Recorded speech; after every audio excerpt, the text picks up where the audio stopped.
Bismillahirrahmanirrahim. Assalamualaikum warahmatullahi wabarakatuh. Alhamdulillahi rabbil alamin. Nahmaduhu wa nasta'inu wa nastaghfiruh. Wa na'udzu billahi min syururi anfusina. May yahdihillahu fala mudhillalah wa may yudlil fala hadiyalah. Allahumma salli ala Sayyidina Muhammad wa ala alihi wa sahbihi ajma'in. Puji syukur kita panjatkan kepada Allah Subhanahu wa taala atas berkah, nikmat dan karunia kasih sayangnya lah kita kembali dapat melaksanakan kegiatan ini, kegiatan saling ingat mengingatkan dalam bentuk kuliah 7 menit. Salam dan salawat bagi junjungan kita Nabiullah Muhammad SAW, contoh teladan terbaik yang pernah ada di atas muka bumi ini. Pada kesempatan hari ini saya diberikan waktu untuk saling mengingatkan, yang insya Allah topik pada hari ini adalah topik tentang empat kelompok manusia yang dirindukan oleh surga. Salah satu rukun iman yang paling dasar adalah keyakinan kita tentang hari akhir. Keyakinan tentang hari akhir itu diantaranya bermakna bahwa kita yakin bahwa ada hari pembalasan, di mana setiap kebaikan, sekecil zarrah sekalipun, akan dibalas, dan setiap keburukan, walaupun sekecil zarrah pun, itu akan mendapat balasan. Keyakinan ini membuat kita semakin yakin bahwa surga itu ada, dan surga adalah tempat balasan bagi orang-orang yang berbuat baik di masa hidupnya. Kelompok yang dirindukan surga itu ada 4. Yang pertama, kelompok manusia yang mencintai tilawatil Quran. Kelompok manusia ini, kelompok manusia yang mencintai Al-Quran, mencintai membaca Al-Quran, mencintai mentadabburi Al-Quran.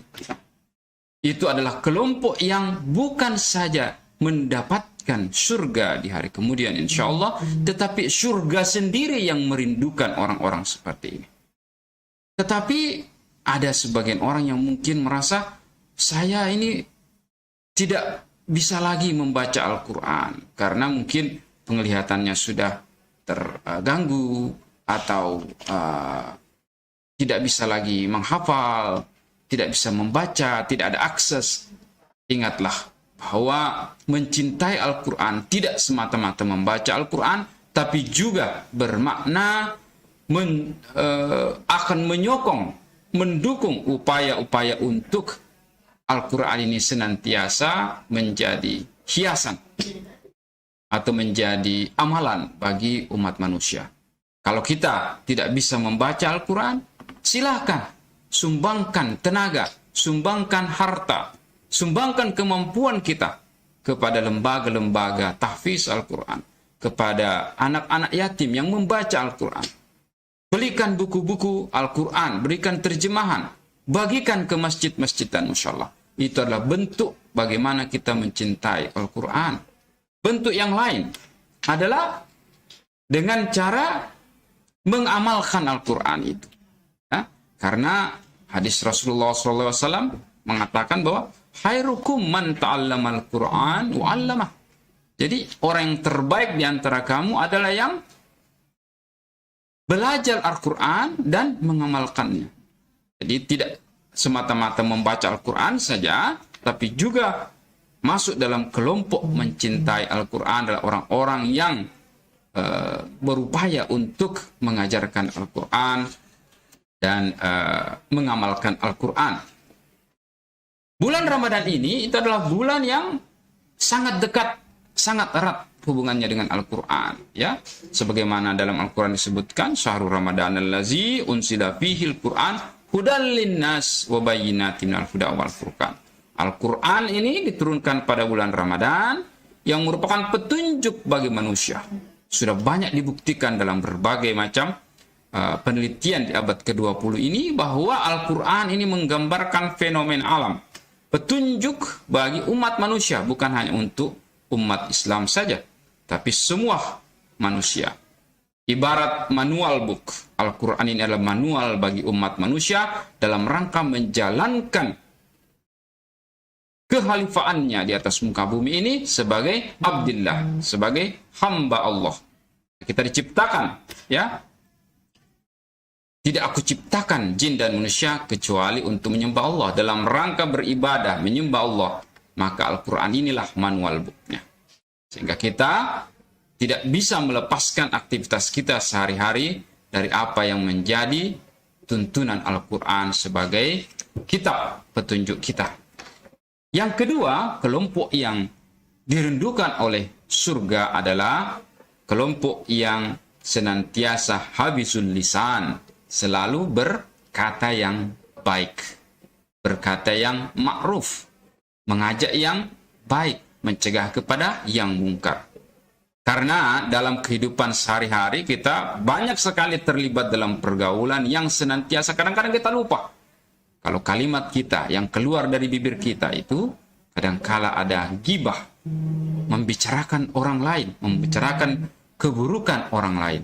Ya, kadang-kadang ada yang mengatakan, wah ini keadaan sebenarnya. Ya, apakah yang termasuk gibah? Gibah adalah manakala orang yang kita bicarakan tidak menyukai apa yang kita katakan. Itu sudah termasuk gibah, walaupun itu benar. Ya, jadi kata-kata yang bohong juga merupakan kalimat yang tidak benar. Kemudian yang patut kita ingat adalah Allah telah menitipkan 2 malaikat di kiri dan kanan tubuh kita untuk mencatat semua kebaikan. CCTV yang super modern, teknologi CCTV yang Allah titipkan sejak kita lahir sampai kemudian nanti meninggal dunia itu sangat kompleks, merekam suara, waktu dan tempat, gambar, video, semua ada dalam rekaman rakit dan atid. Tetapi ingat bahwa rekaman keburukan kita yang berada di sebelah kiri itu tidak akan diungkap di hari kemudian manakala kita senantiasa menjaga untuk tidak bergibah. Tapi manakala kita bergibah, menceritakan keburukan orang lain, maka kita punya rekaman juga akan dibukakan kepada publik. Nauzubillah min dzalik. Kelompok ketiga yang dirindukan surga adalah kelompok yang senantiasa memberikan makan kepada orang lain. Terutama pada bulan Ramadan ini, kita memberikan buka puasa kepada orang lain, memberikan santunan kepada fakir miskin. Itu adalah bagian dari memberikan makan orang lain. Dalam sebuah kisah diceritakan bahwa ketika ada orang yang meninggal dunia, dan dia diberikan kesempatan untuk kembali ke dunia, maka yang pertama-tama dia ingin lakukan adalah bersedekah. Memberikan manfaat kepada orang lain. Kenapa ini sedekah menjadi suatu amalan yang sangat kuat? Karena sedekah ini, memberi makan orang lain ini, dapat kita artikan sebagai menitipkan harta kita untuk senantiasa menjadi amal jariah. Bagaimana tidak? Kalau kita memberikan makan kepada fakir miskin, ya, atau kita memberikan makan kepada anak yatim, para tahfizul Quran, ketika mereka memakan makanan yang kita berikan, kemudian menjadi darah dan daging mereka, maka setiap kali mereka membaca Al-Quran, mereka berbuat pahala. Kita sebagai orang yang memberikan makan, itu akan mendapat bagian pahalanya. Sehingga ini adalah pahala yang juga di dalam hadis dikatakan bahwa pahala yang tidak lagi bisa diukur, ya, tidak terukur. Sama dengan pahala puasa. Pahala puasa itu jelas sekali. Allah katakan pahalanya itu hanya Allah yang tahu. Kalau sedekah juga itu susah dihitung. Kenapa? Karena susah di tracing oleh manusia lagi. Ketika dia memberikan makan orang lain, makannya itu digunakan untuk sholat, digunakan untuk berpuasa, digunakan untuk membaca Al-Quran, itu pahala yang didapatkan oleh orang yang memakan makanan yang kita sedekahkan, itu kita akan peroleh. Dan itu akan berlangsung terus hingga akhir zaman. Sehingga hari pembalasan akan terus mendapatkan pahalanya. Itu adalah kelompok ketiga yang dirindukan oleh surga. Kelompok yang keempat adalah wasauma Ramadan. Orang yang melaksanakan puasa di bulan Ramadan. Kenapa ini menjadi juga kelompok yang dirindukan oleh surga? Karena saum Ramadan itu adalah puasa yang di dalam Al-Quran sendiri, di dalam Al-Quran Al-Baqarah ayat 183 itu sudah dijelaskan. Orang-orang yang beriman itu adalah orang yang melaksanakan puasa di bulan Ramadan sebagaimana diwajibkan untuk orang-orang sebelum kamu. La'allakum tattaqun, agar engkau menjadi orang yang bertakwa. Jadi ibarat kalau kita melihat flowchart penelitian mahasiswa itu ada tujuan penelitian adalah untuk mencapai ketakwaan.